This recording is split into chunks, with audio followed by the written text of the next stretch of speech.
Amém, meus queridos. Então estamos na série sobre avivamento. A gente gosta de falar sempre sobre séries para a gente construir um raciocínio sobre um assunto. E como o David já trouxe para nós nesses últimos domingos, avivamento não é sentimentalismo, não é emocionalismo, não é necessariamente ações externas, inclusive sobrenaturais, não é movimento evangelístico. Avivamento é algo duradouro. Avivamento é a igreja assumindo um lugar de influência em todas as áreas da sociedade. E se a gente for pensar, avivamento em última análise é sermos simplesmente cristãos. É o que nós deveríamos ser sempre. E nós precisamos de avivamento porque às vezes nós perdemos aquilo que nós devemos ser sempre. Por isso que nós precisamos reavivar. Mas avivamento não é algo nada de extraordinário. Avivamento deveria ser... A palavra avivamento não deveria existir, porque nós não deveríamos nos esfriar. Nós deveríamos ser constantemente quentes, avivados, vivos e não mornos. Então isso é avivamento. É uma pessoa, é um corpo que se movimenta para ser aquilo que o Pai nos chama para ser, filhos, e tomar posição em todas as áreas da sociedade. Porque o reino de Deus, ele não é só o domingo de manhã, o domingo à noite. O reino de Deus é toda a nossa existência. O reino de Deus não acaba quando a gente sair daqui. Ele continua no nosso trabalho, na empresa, na fila do banco, nem como a gente cria os nossos filhos, nem como a gente paga as nossas contas, no quão verdadeiras são as nossas palavras. Isso é reino de Deus. O Senhor, Ele está olhando todo o nosso ser, e não só aquela janelinha que a gente abre no domingo para ir para a igreja. Eu sou cristão, né? Ou eu vou à missa. Estou falando aqui para toda a cristandade, não só para cristãos protestantes, mas para toda a cristandade, cristãos católicos, protestantes, todos os irmãos em Cristo.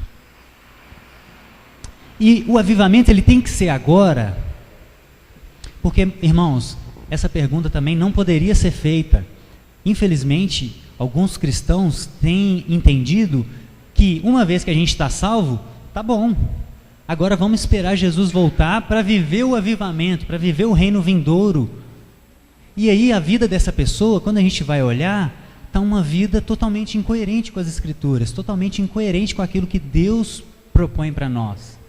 Essa pessoa, ela aceita Jesus, ela se converte ao Cristo e vive uma vida totalmente desconectada de segunda a sábado.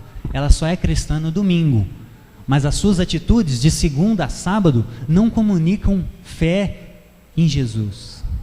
Talvez só de boca, mas não de coração. Porque existe uma distância entre o que a gente fala e o que está dentro de nós, impregnado dentro de nós. Existe uma distância. E a nossa missão como cristão é encurtar essa distância, para que tudo que a gente fala esteja impregnado dentro de nós. Tudo que a gente fala de bom, né? Não de ruim. E é óbvio que o avivamento tem que ser agora, porque a salvação não é um fim em si mesmo. Nós não estamos aqui para aceitar Jesus e ser salvo e deixa a vida me levar. Não. Nós estamos aqui para ser salvos para alguma coisa, para redimir a terra. Porque é isso que Deus está fazendo, Ele está redimindo a terra. Ele criou a gente lá no Éden. Adão e Eva desobedeceram a Deus e aquela ordem perfeita foi perdida. Então, desde Adão até quando Jesus voltar, o trabalho principal de Deus é redimir a criação, é restaurar tudo aquilo que Ele planejou no princípio e que foi adiado por um momento pequeno, porque o tempo comparado com a eternidade é algo muito ínfimo. Essa é a missão então de Deus, é restaurar a terra. E eu queria que nós abríssemos lá em 2 Coríntios 5. Segunda carta de Paulo aos Coríntios, capítulo 5. Esse texto essa semana me chamou muita atenção.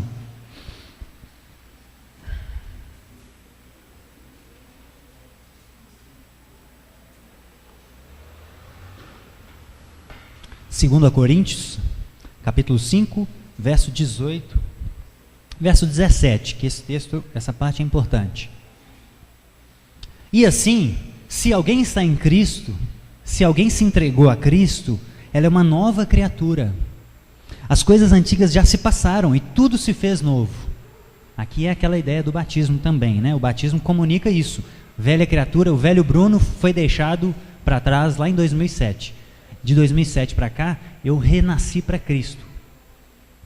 Ora, tudo provém de Deus que nos reconciliou consigo mesmo, por meio de Cristo, e nos deu o ministério da reconciliação, a saber, que Deus estava em Cristo reconciliando consigo o mundo, não imputando aos homens as suas transgressões, e nos confiou, nós, seres humanos, a palavra da reconciliação, de sorte que nós somos embaixadores de Cristo na terra, em nome de Cristo, como se Deus exortasse por nosso intermédio.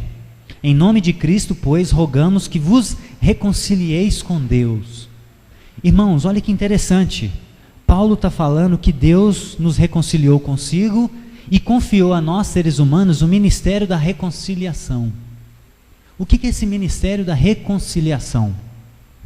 Nós somos colegas de trabalho de Deus. Nós somos cooperadores. Paulo fala em 1 Coríntios 3, porque nós somos cooperadores de Deus.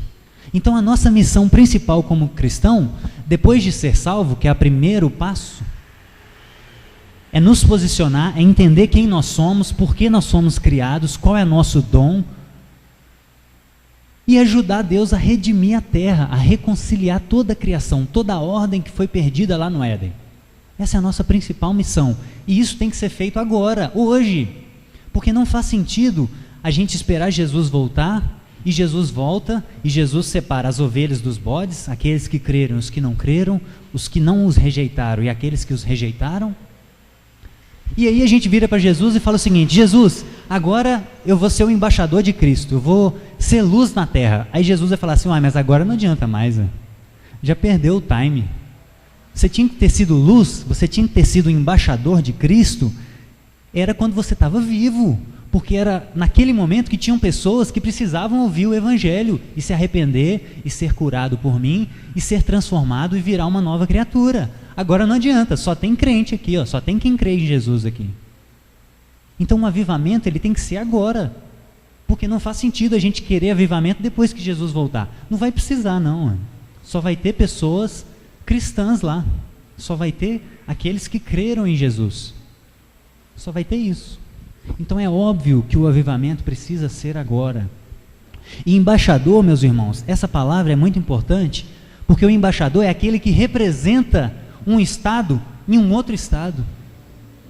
A embaixada americana no Brasil é um grupo de pessoas que representam os Estados Unidos no Brasil. Então o que Paulo está falando? Nós fomos nascidos na pátria celestial. E aí Deus confiou a terra para nós, porque o Salmo 115 fala: do Senhor é os céus, mas a terra ele confiou aos homens. Nós somos regentes da terra, ele colocou a gente na terra para cultivar a terra, está lá em Gênesis. Então nós somos os donos da terra, entre aspas, nós somos os embaixadores de Cristo na terra, nós representamos Cristo na terra. Então quando tem uma reunião no céu, e aí Satanás, como ele fez com Jó, talvez ele vai lá e fala com Deus assim: Deus, olha a bagunça que está na terra. E aí Deus fala assim: deixa eu ver o que os meus embaixadores estão fazendo, deixa eu ver o que aqueles meus representantes estão fazendo. E aí a gente tem que se perguntar para nós: o que nós estamos fazendo? Nós temos sido embaixadores de Cristo na terra? Nós temos representado o reino dele na terra? E o reino dele, os principais fundamentos do reino dele é verdade, beleza, justiça e amor. Nós temos amado, nós temos estabelecido justiça na terra, cuidado dos órfãos e das viúvas, como Tábita fazia. Nós temos embelezado a terra, ou da nossa boca sai só coisa feia, ou a nossa vida é uma coisa feia. Nós temos trazido verdade para a terra, nós temos sido verdadeiros, inclusive na hora do rotativo. Ou a gente só critica os políticos, mas mantém a nossa corrupção sistematizada em todas as esferas, mentindo no rotativo, mentindo no telefone, mentindo no imposto de renda. Como assim? Nós somos embaixadores de Cristo, nós representamos o reino de Deus na terra. O quão distante está aquilo que a gente fala do nosso coração? O quão distante? Porque o Brasil é predominantemente cristão. São 60% de católicos e 30% aproximadamente de evangélicos. Então nós deveríamos unir nossas forças para sermos embaixadores de Cristo na terra. Mas o que nós temos feito? O que as nossas obras têm comunicado? Porque, como disse o Anderson, os sacrifícios comunicam as nossas prioridades. Alguém falou, os nossos sacrifícios comunicam as nossas prioridades. O que nós estamos imprimindo mais tempo da nossa vida? Se você pegar a sua semana, o que você gasta mais energia? É para ser o embaixador de Cristo?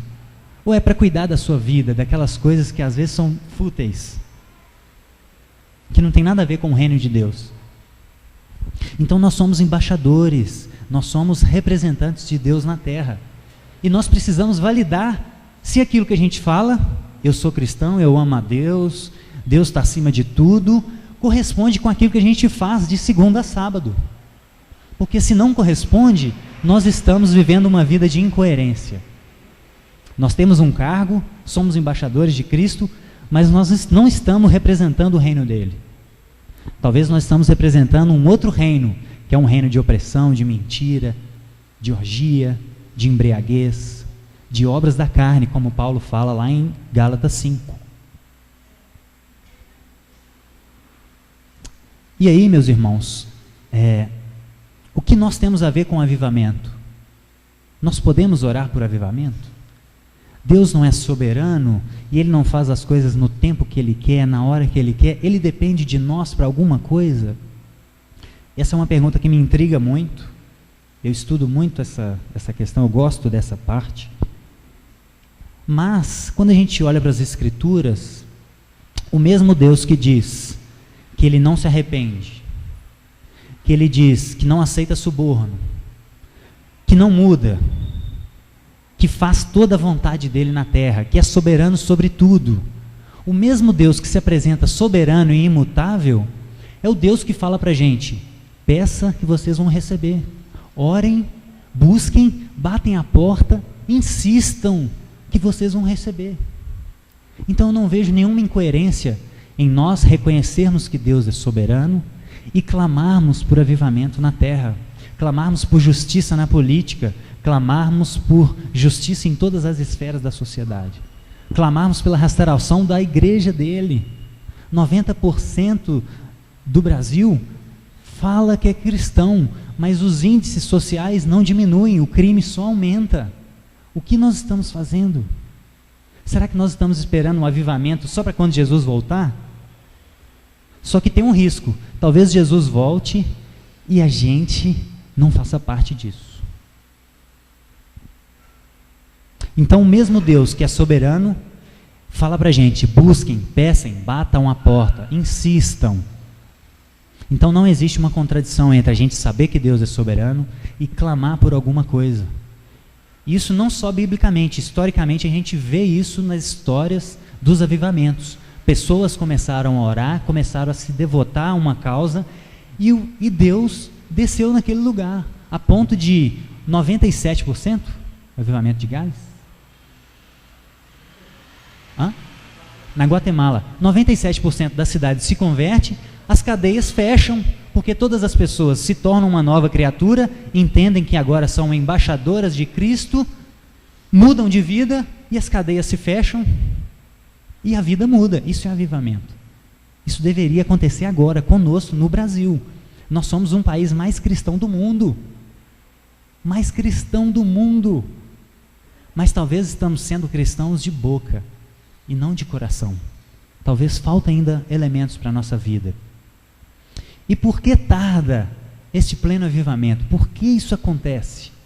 Por que Deus ainda não visitou a gente e nos transformou de forma plena? Nós já vimos que somos responsáveis por isso. O mesmo Deus que é soberano considera o homem responsável por todas as suas ações e vai julgar cada um conforme as suas obras. Então nós somos responsáveis. E talvez é porque nós somos cristãos ateus. Já ouviu esse termo? Parece um paradoxo, mas não é.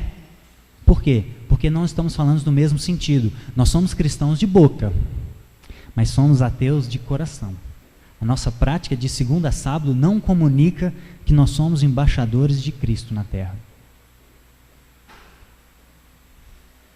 Isso é um ateu cristão. É aquele que fala que é cristão, que vai ao culto, que vai à missa, que dá o seu dízimo, que faz caridade, que faz jejum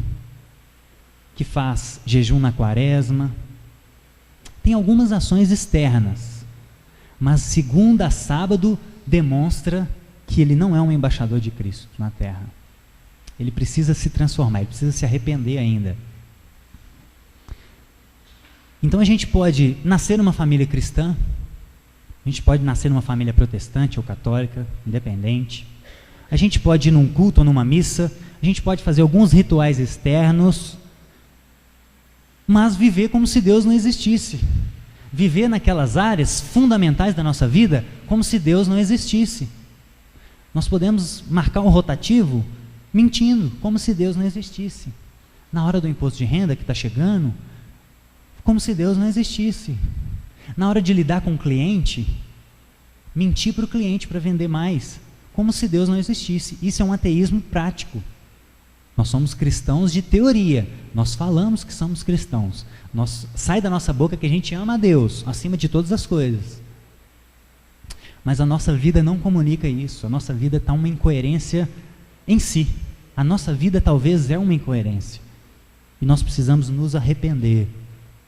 Podemos dizer que amamos a Deus, mas o nosso tempo de oração, de leitura bíblica, de compromisso com uma comunidade de fé, e as nossas boas obras demonstram que a gente não ama a Deus. Porque João fala, em 1 João, aquele que não pratica a justiça não é de Deus. Então, se nós não estamos nem aí com aquele que está do nosso lado, se tudo que a gente ganha, a gente vive para nós não estamos sendo embaixadores de Cristo na terra, porque Ele é um Deus justo e Ele quer justiça para a terra. Ele não quer que uns tenham muito e outros tenham pouco. Ele quer que exista uma igualdade, uma equidade, na verdade. Porque igualdade é todo mundo ganhar a mesma coisa. Equidade é cada um ter a sua porção necessária. O David tem 3 filhos, talvez chegue mais 3. A porção dele, com certeza, precisa ser maior que a minha, porque eu tenho uma filha só ainda, por enquanto. Então a porção dele tem que ser maior. Isso é equidade. Não é um socialismo que todo mundo ganha a mesma coisa. Não tem nada a ver. Podemos sair da igreja e ir para a cama com o nosso namorado ou namorada. Então a gente fala no culto, ama a Deus, Jesus, oramos, cantamos um hino, cantamos uma canção, e saímos do culto, vamos para a cama com o nosso namorado ou nossa namorada. Ou vamos nos embriagar. E tudo isso, meus irmãos, são coisas que Paulo, de forma muito firme, diz claramente: quem pratica tais coisas não herdarão o reino de Deus. Gálatas 5. Obras da carne são obras que comunicam que o nosso coração não está cheio de Deus. Só a nossa boca é superficial. É coisa superficial. E falar é muito fácil. Viver é diferente. A mesma boca que abençoa o irmão se embriaga. A gente põe no nosso carro Deus na frente, Deus, presente de Deus, e a gente mente para os clientes para vender mais. E aí, vamos lá em Lucas 6:46. Olha o que Jesus, o próprio Cristo, nos adverte. Lucas 6:46.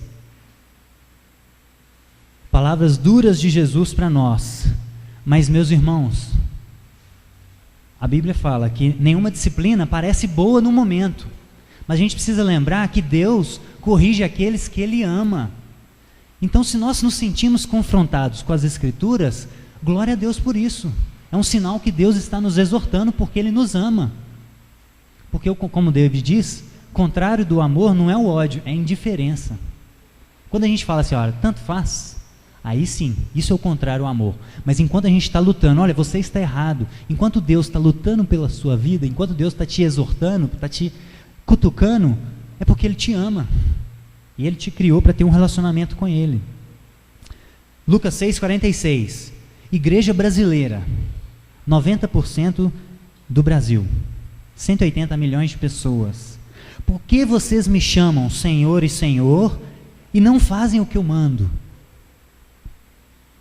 Todo aquele que vem a mim, ouve as minhas palavras e as pratica, eu mostrarei a quem ele é semelhante. É semelhante a um homem que edifica uma casa, cava profundamente, lança o alicerce sobre a rocha, vem a enchente, o rio contra aquela casa, e ela não se abala, porque está bem construída. Mas aquele que ouve e não pratica, é semelhante a um homem que edificou uma casa sobre a areia, sem alicerces. E o rio bate contra aquela casa, e ela se desaba. E aconteceu que foi grande a ruína daquela casa. Então, meus irmãos, meus queridos, precisamos validar a nossa história, a nossa vida. Precisamos ver se de fato nós agimos como embaixadores de Cristo, porque esse é um legado que está sobre nós. Todo cristão é um embaixador de Cristo. Então, se sai da nossa boca que nós somos cristãos, que nós amamos a Deus, só que se a gente não obedece Ele em tudo, em todas as áreas da nossa vida, nós estamos vivendo uma vida de incoerência. Nós estamos vivendo uma vida que não corresponde àquilo que Ele deseja para nós. E Jesus, no grande dia, quando Ele retornar, quando Ele ficar de frente com cada um de nós, figuradamente, né, claro, Ele vai nos julgar não por aquilo que a gente fala. Jesus não vai virar e falar assim, me conta a sua vida, o que você fez? Aí você vai comentar e falar. Não, Ele vai colocar um vídeo na sua frente, com toda a sua história, só que sem áudio. Por quê? Porque Jesus não está preocupado com o que sai da nossa boca, Ele está preocupado com as nossas práticas. Então, Ele vai ver você lá na igreja falando assim,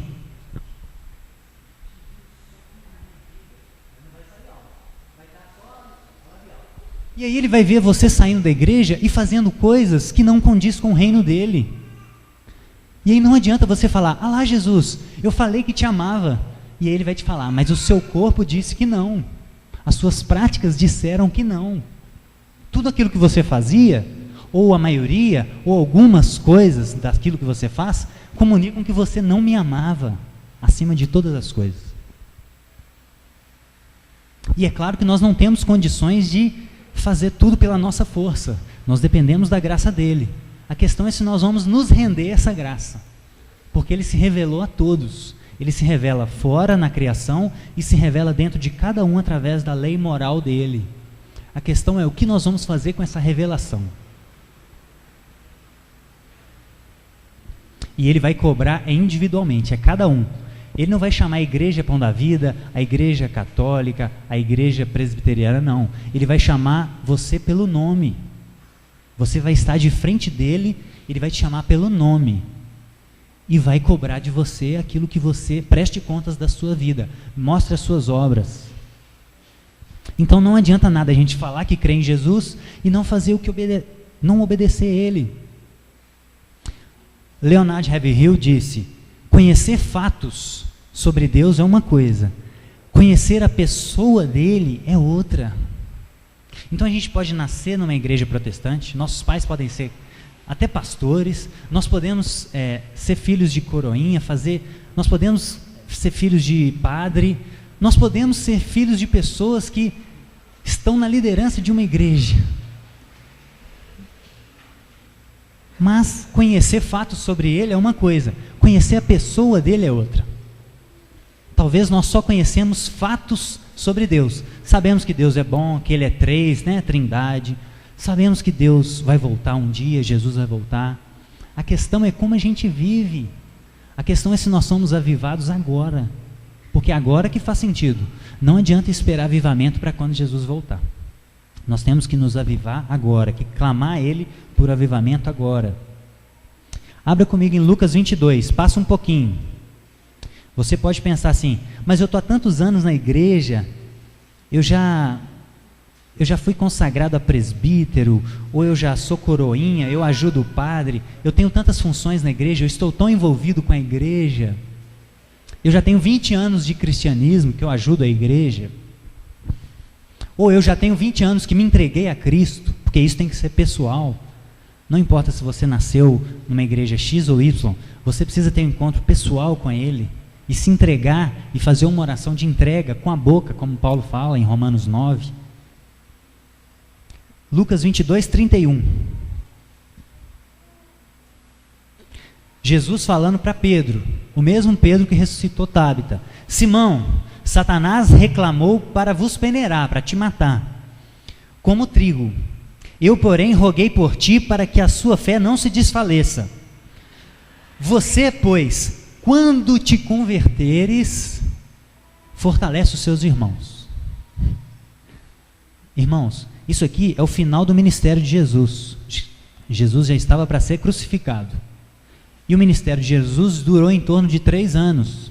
Ou seja, Pedro já era cristão há 3 anos. Ele já tinha abandonado a sua profissão, inclusive, há 3 anos. Ele seguia Jesus diariamente, há 3 anos. Ele viu sinais, há 3 anos. A boca dele falava que ele... E aí, em seguida, olha o que a boca dele falava. Simão, porém, respondeu: Senhor, eu estou pronto para ir contigo, tanto para a prisão quanto para a morte. E aí Jesus fala com ele: Ô Pedro, você está enganado, meu filho. O que está saindo da sua boca não corresponde ainda ao seu coração. Eu afirmo a você, Pedro, hoje 3 vezes você me negará antes que o galo cante. Então, meus queridos, Pedro já era cristão há 3 anos, já caminhava diariamente com Jesus, com o próprio Jesus. E aí Jesus vira para ele e fala assim: ó, quando você se converter, você fortalece os teus irmãos. Então, meus amigos, meus queridos, não adianta títulos religiosos, não adianta nomes, não adianta placas. Por quê? Porque Deus é uma pessoa e Ele criou pessoas para se relacionar pessoalmente. Ele vai te encontrar uma vez no reino vindouro, pessoalmente, para cobrar suas obras. E aí o que as suas obras falar, o que o seu vídeo sem áudio falar, vai determinar se você vai ser colocado à direita ou à esquerda. Se é as ovelhas que vão ir para o reino eterno, ou se é com os bodes que vão ir para a morte eterna.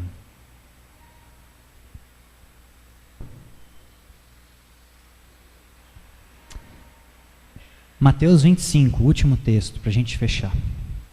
Mateus 25, 31.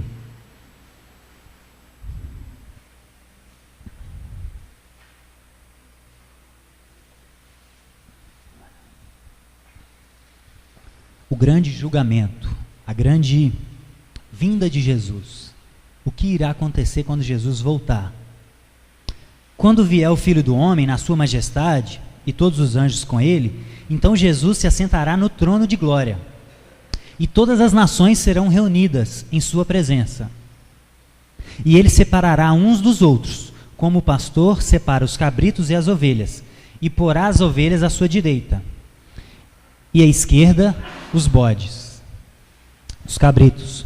Então o rei vai dizer àqueles que estão à sua direita: vinde a mim, benditos do meu Pai, entrem e tomem posse do reino.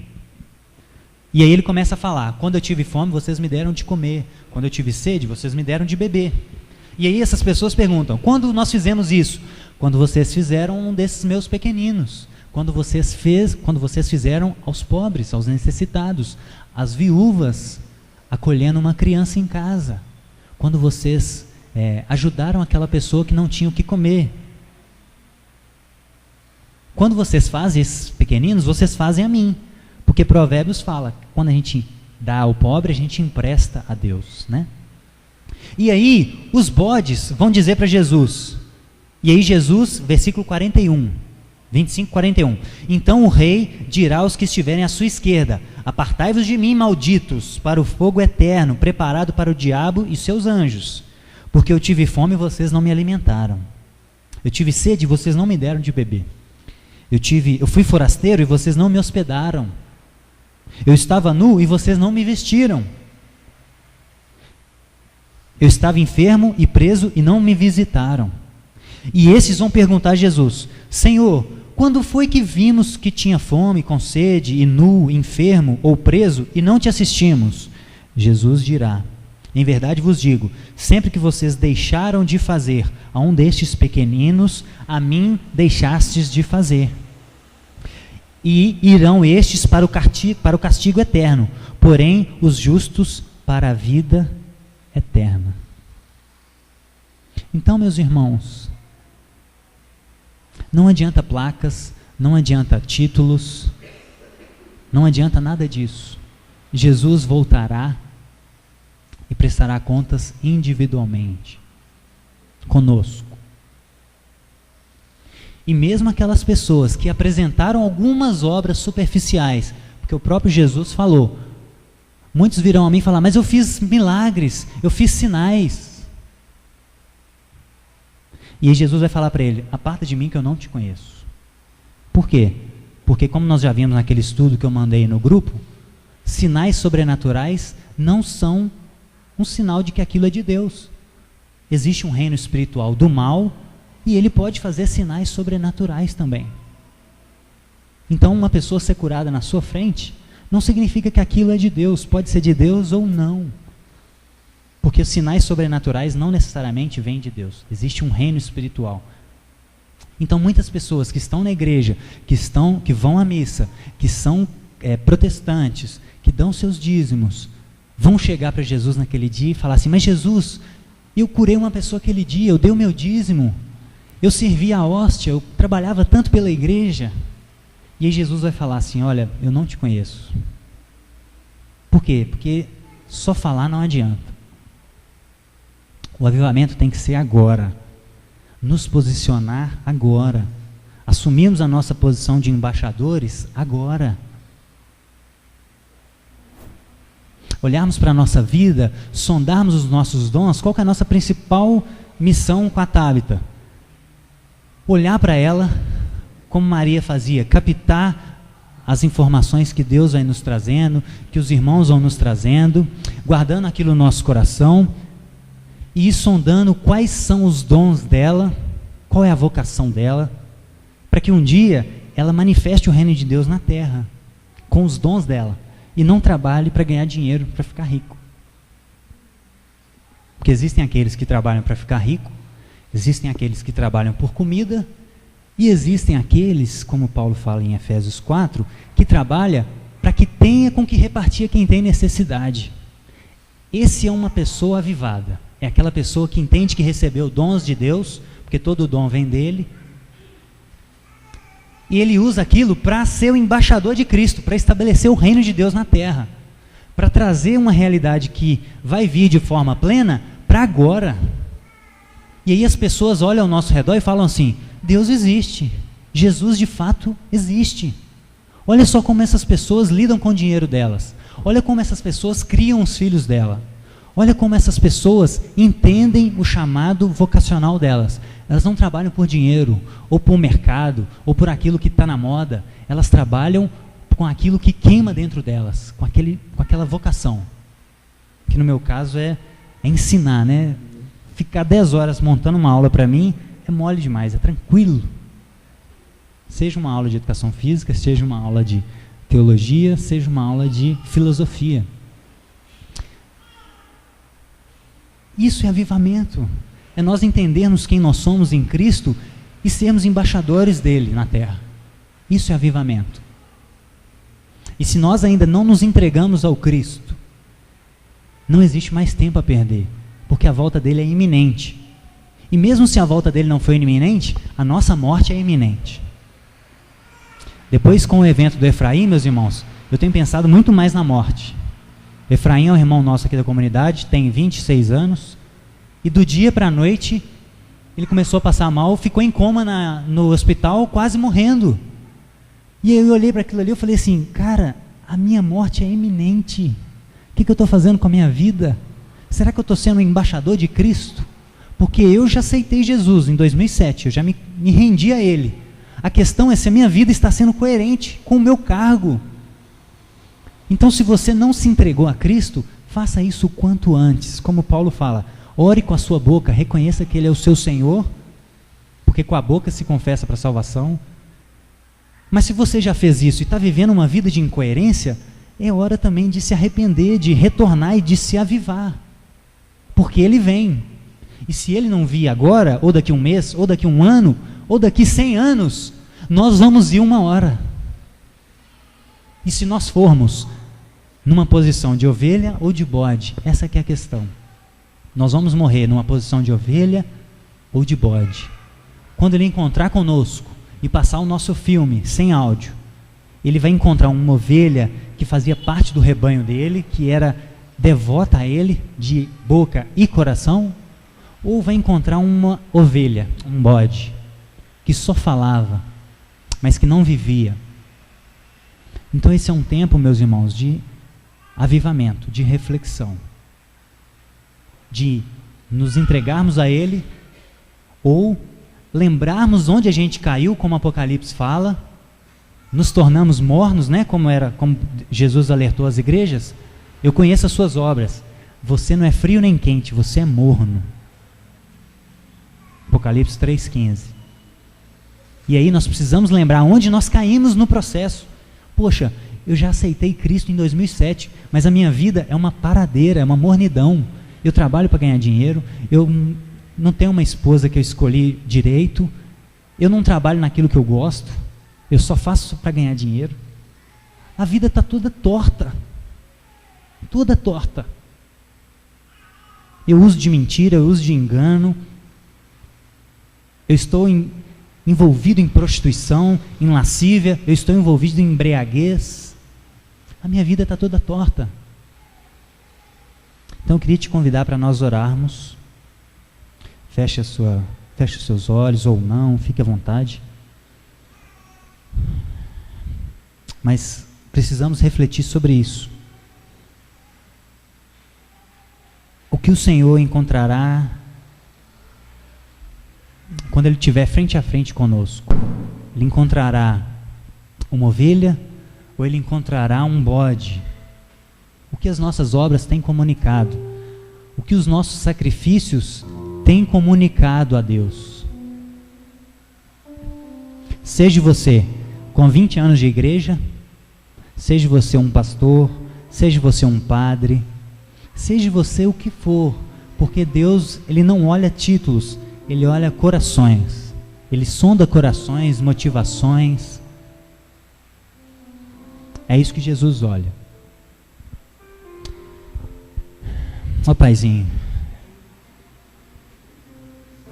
nos ajuda, Pai, a fugir dessa incoerência, Jesus, de falar com a nossa boca uma coisa e viver outra. Nos livra disso, Pai. Nós precisamos ser avivados, Jesus. Nós precisamos ser vivos, porque o Senhor é um Deus de vivos e não de mortos. O Senhor é um Deus que entregou a terra para nós governarmos. Então o reino já é agora. O avivamento é agora. O avivamento não é quando o Senhor voltar. Quando o Senhor voltar, nós vamos gozar do avivamento. Mas agora nós precisamos mostrar o reino de Deus para as pessoas aqui na terra. Então ajuda a mim, Paizinho, primeiramente, a sondar todas as áreas da minha vida, e ajude os meus irmãos também, que estão aqui, nessa manhã.